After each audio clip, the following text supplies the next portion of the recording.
Leo or Leo cross-watcher, this is going to be a video for you guys.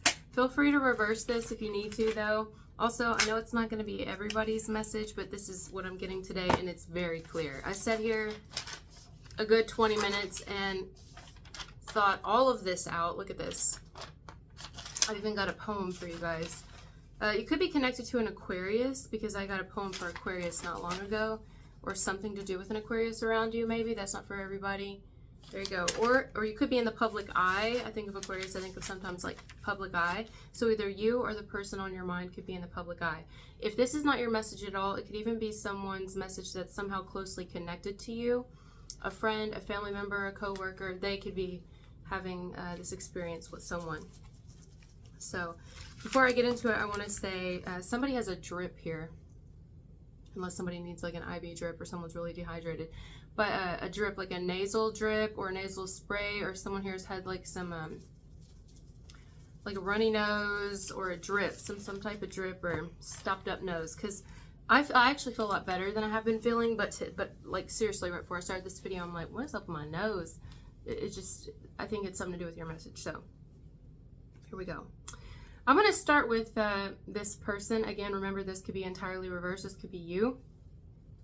Someone is still trying to forget you, to move on from the memories of you. Now, I'm going to base this off of like the Memoirs of Love, the memoir of your romantic love that you had with someone. But this could very well be an estranged family member, an estranged friend, something like that. So keep an open mind when you hear this message, but I'm basing it mostly off of romantic love.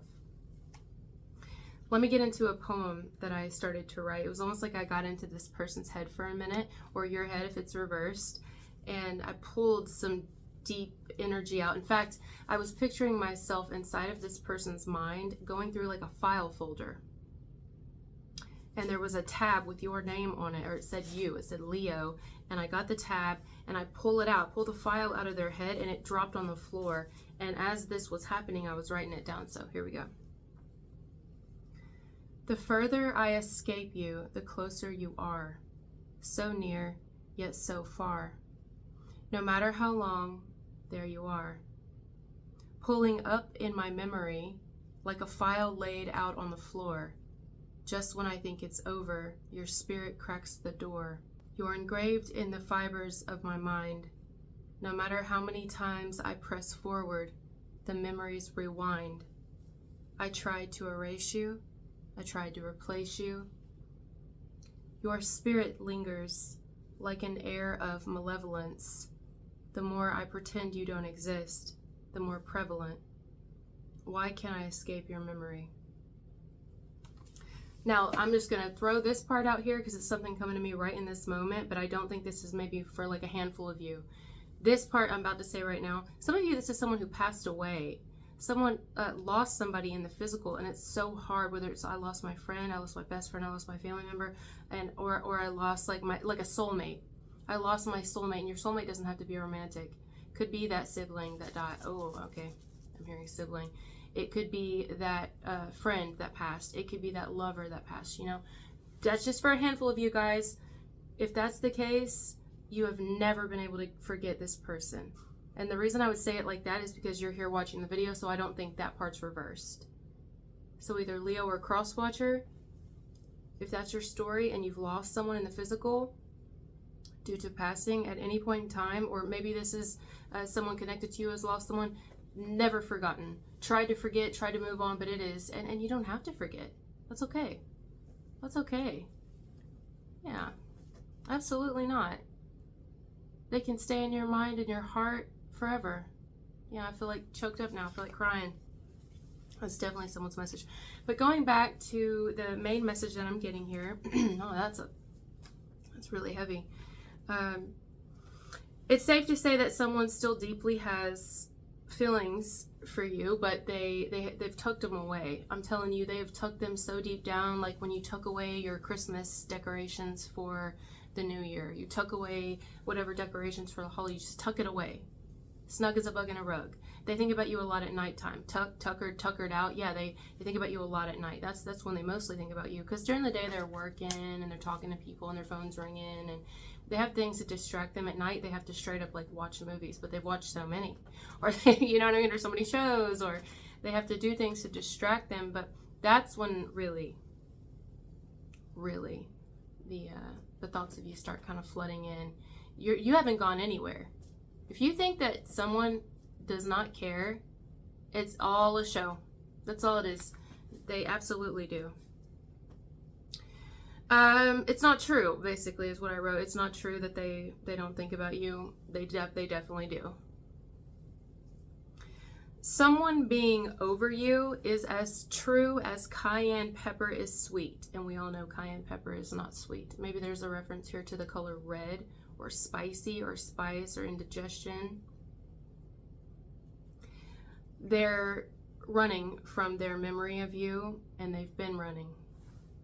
But they're going in circles, popping wheelies in the parking lot of love. That's exactly what someone's doing. Something here to do with driving or driving record. Or maybe someone has like one of those vehicles you can go like drive, you know, like Jeeps, trucks, old muscle cars. No, that's not for everybody. Maybe even motorcycles, or even those, you know, those. I used to date a guy who did this, and I don't remember what it was called. It was kind of fun, believe it or not, but I just didn't see the point because it cost so much money. But everybody's got their own hobby, you know, so I don't want to knock it. But he drove these like real big trucks, you know, that climbed rocks and shit. And like the wheels were so big. I mean, he worked on his own vehicle, so he saved more money there. But it costs so much money because every time, what do they call that? Like rock climbing or go mud riding or whatever, you know what I mean? I don't know. And now this is definitely not for everybody, this part, but something to do with like,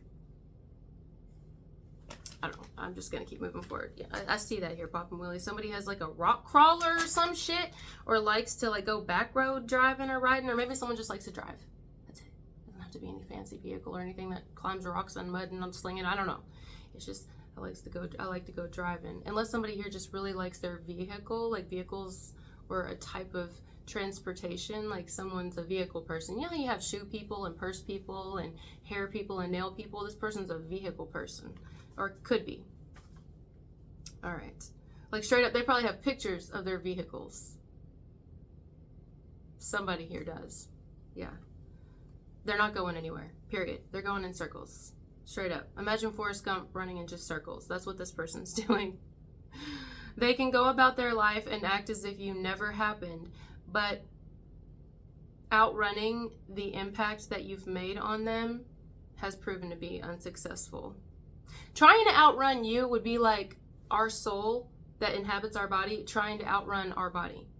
It can work when our mortality kicks in. So unless this person's planning on just like when we die, or when whether you die or they die, that they're banking on that, because that's the only thing they have to bank on right now. Otherwise, you're not going anywhere. In fact, I feel the more this person, and the longer, I want to say not the more, the longer, they can't do it much more. I mean, how can you outrun much more? This is like the epitome of running. This person here should have some very muscular legs, because they can run like a motherfucker from you. Okay, they should be in great shape when it comes to running away from you, and addressing something here with you. My stomach is growling. Yes, that's my stomach. No, I don't have to poop. In fact, I haven't been able to eat very much, so I'm kind of dry in there. I'm just gonna say TMI. Why did I have to say that? I don't know. Some of you don't like to eat before you work out. Some do the working out, not eating before you work. Anyway, what was I saying? Yeah, the longer that they wait to address something with you and stop fucking running from it, the more it's like catching up to them. Because the only way out is through, guys, ultimately, and you know that. Vice versa, you know that the only way out is through. You can run and run and run all day. And you know what I think here? We've all done, so none of us are perfect. We've all done shit that we've learned from, hopefully, later on, and things we still will continue to learn from.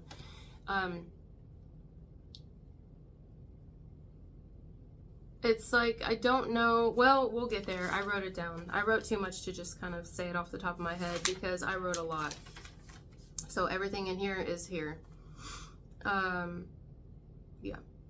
Why is this so powerful is what we should probably talk about here. Why is this person running for so long? Why are they so adamant about, maybe even for some of them, they're right, you're wrong? Why are they so adamant about erasing you from their memoir? Like, why? It's not working, for one. We can say it all day. I'm going to keep repeating that because it's not working. If this is you, it's not working. You probably haven't forgotten someone, no matter how long you've tried. This can even be someone who's tried to replace you. If it's a friend, they've tried to replace you with a new best friend. If it's a love situation, they've tried to replace you with a new lover or several lovers or whatever. It's not going to work. I mean, why does this person think that, like, whatever happened with you was, like, the worst thing that could ever... Like, why does this person hold other people to different standards than you? Why do they hold themselves to a different standard? Do they think that they're perfect? Like, what is it about their connection with you? This is a very strong connection.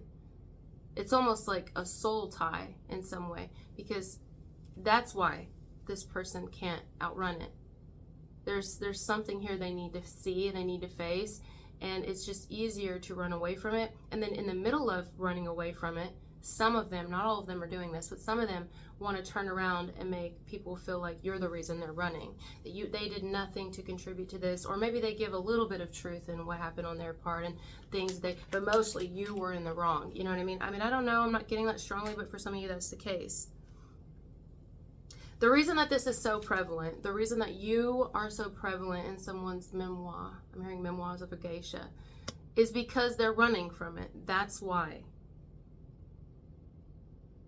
That's why. You hear that, like, saying what you resist persists? Who said that? Who said what you resist persists? Carl Jung.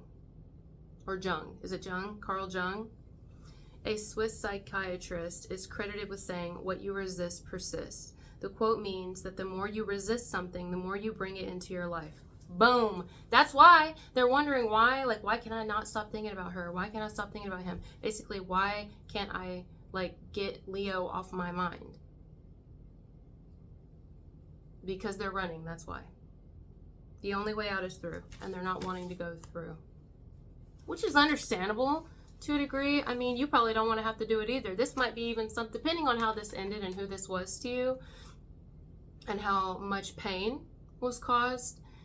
For a lot of you, you may not even want to go back through it, but you also, I feel that the reason it's different for you here and why you're able to kind of move more forward in your life and it not eat you alive every day like it's doing to this person, is because you are addressing it, even if you haven't been able to with this person, because they're impossible. And the reason they would be impossible is because they only see you as an issue and not the part that they've played. Or, well, we'll get there. I actually wrote that down, what I mean by that. But, well, let's just keep reading. I would say when it comes to you, you're more successful, here you go, at moving forward, because not only are you not running from acknowledging things, you'd be more than happy to address whatever you needed to with this person, but with their type of energy that they're bringing to the table, it's not easy. So basically, if you think someone isn't affected by this, they are. So much so, it's a constant reminder, and it puts pressure on their daily life. Daily. This is daily now. See, they used to be able to, depending on how long this has been, they used to be able to kind of go a couple days, go a couple weeks, couple months, and not really think about you heavily, or you'd pop in their head, but it didn't, like, get to them. It's like getting to them. It's almost like a reoccurring daily thing. You're a part of their, like, daily nutrition packs. Like, they almost can't help it. But I'm telling you, this is why, because they're running from it. They often think of when the two of you were close and laughed and got along. Not only that, I think a huge problem for them is being around you. Here you go. Here's a kicker here. Being around you is a constant reminder of either what they are not or everywhere they've gone wrong, because they either compare themselves to you or how things used to be when you were close to each other. And they know it will never be the same again. Does that make sense? So basically, this is why this person's running from you. Another reason is because being around you is either a constant reminder of everything that they're not, everything they've done wrong. whether done wrong in the connection or in their life, period. Depends on who this is to you, right? A lot of you, I'm going to say this is romantic, but it could be that sibling, it could be that friend that got away, it could be that, or you, the friend that got away, whatever, you know what I mean, vice versa. It could be anyone here, but being around you is a constant reminder of what they are not or what they haven't achieved in their life at this point, so they compare themselves. That's them comparing. They have a lot, they probably have so much to offer. We all have something to offer this planet. That's why we're fucking here. What is it? I don't know. Some of us we got different purposes, all of us. But either that's the case, or it's a constant reminder of where things went wrong before, and they know that they played a part in that you wasn't all you, and that's very hard for like, this person hates to admit they're wrong. I don't know what it is. Maybe it's just a huge pride thing. They hate to admit they're wrong, although they know that they are. It's just all about you, and I get a little deeper into that here. That's the actual truth of it. So they assume staying away from you, or even for some being an enemy of yours, is easier to swallow than admitting that they know they lost. They know they were wrong. They just don't want to admit that to you. And for some, here's another part of it, they don't want others. They've convinced it was only you as the problem to see they know they're wrong. That would be bad for them. So basically, another reason that person doesn't connect with you, even though deep down they want to. Because the connection is strong. There's no denying that here. I'm not bashing this person. I'm telling you what's going on. They're at war with their ego, not with you. They're at war with their own pride. For some, this person, depending on, how things have gone, if they've ended up trying to be an enemy of yours, whether directly or indirectly or both, they have to hold that. They have to keep that face. They have to keep doing that, because, well, what would people think if they just say, I was wrong? I was wrong. Leo or Crosswatcher, really, yeah, they did their things, but really, I was really, really in the wrong. And they would have to admit that, and that's something that they don't want to have to do. It's really, they're at war with themselves, not with you. If it isn't someone where they wanted to be like an enemy of yours, vice versa, anything like that, they would have to admit to others that they were, I'm hearing coward. They were a coward in the situation. They handled things poorly. They didn't handle things at all. And that's very difficult for this person to face. Either way, all scenarios, somebody's at war with themselves. It's not you. It's interesting how they're putting it on you being the one that is, but it's not. They're not outrunning you. They're outrunning themselves, but they're not doing a good job at it. That's why it's impossible. Because the person they need to face is the man in the mirror or the woman in the mirror. It's not really you. Then facing you would be easier if they face themselves first, but they don't want to do that. And I understand that, but we can't change what we don't acknowledge, and I learned that from sobriety. That's truth. Yeah. So basically, yes, someone knows that they've lost you or what they've lost in you. They know it. They're completely aware of it. You have a very strong bond. And I want to say have. I don't care how long it's been that the two of you haven't had a bond. The bond is there. The bond is still there. That's why the bond was so strong when it was at its peak. The bond is still there.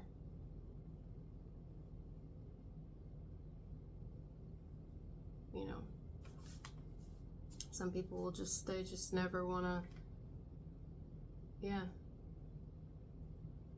But this could be like the universe or the creator, whoever they believe in, whoever this person believes in, their ancestors, even your ancestors could be getting them. What this is why it's becoming more prevalent, why it's stronger now. It is in the memories of you and the connection and how strong it once was and the fun y'all had and how deep it was, and that y'all could have been a power couple or power friends or power whatever. Strongest bond ever. The reason that those on the other side are making this more obvious to this person, or trying to, is because they're trying to get this person to see something here, to like wake up. There's a part in the movie Sucker Punch where it's a narrated part, I believe, but she's saying something about angels, and she says angels will scream through demons if they have to.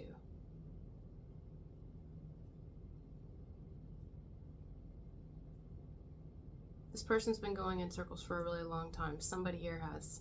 Totally get it. Same. We're all going in circles, actually, on certain things. All of us right now. You watching this video, me as well. Mine's with eating, an eating disorder. But it's, you know, we've gone through many little circles in our life, and it's about how do we get out of it, and we can, but we have to see what it is, you know. And once we see it and we acknowledge it, it doesn't happen overnight, but that's when we start working on it, right? Let me see if I can find that. Did I go? I'm okay on time. Let's see. I have chills. I wish I could just. There's a lot of words in it, and I can't find the actual, unless it's, let me see if I can Google it, hold on. We can deny our angels exist, convince ourselves they can't be real, but they show up anyway, at strange places and at strange times. They can speak through any character we can imagine. They'll shout through demons if they have to, daring us, challenging us to fight. Phenomenal.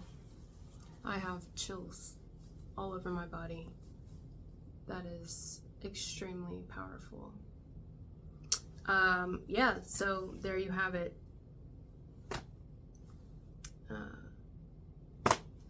That's the whole message. There's nothing else to say. That was a perfect ending to it. So, yeah. No, somebody's not over you. They're not over the loss of you and the loss of the connection between the two of you, vice versa. You may not be over, and that's okay to say, that's okay to admit. It's okay to see where things have gone wrong. It's okay to know that we're hurting over a loss. It's okay that something affected us. It's okay to realize that. And someone here is being like, it's like their ancestors, their angels, their guardian angels are trying to get them to see. They've been trying to get this person to see, vice versa. It happens to us as well. But they're not seeing it, and they haven't been seeing it for a long time. So the pressure is being applied to them. This is why it's getting stronger, and why not just the memories of you, but why the pressure from it all is more fierce and, again, more prevalent, because it's time for this person to see. It's time for them to wake up. It's time for them to stop running, but instead to fight. And to not fight you, but to fight their own ego and their own negativity. To fight that shadow side of themselves that's saying everybody else is the problem and it's not me.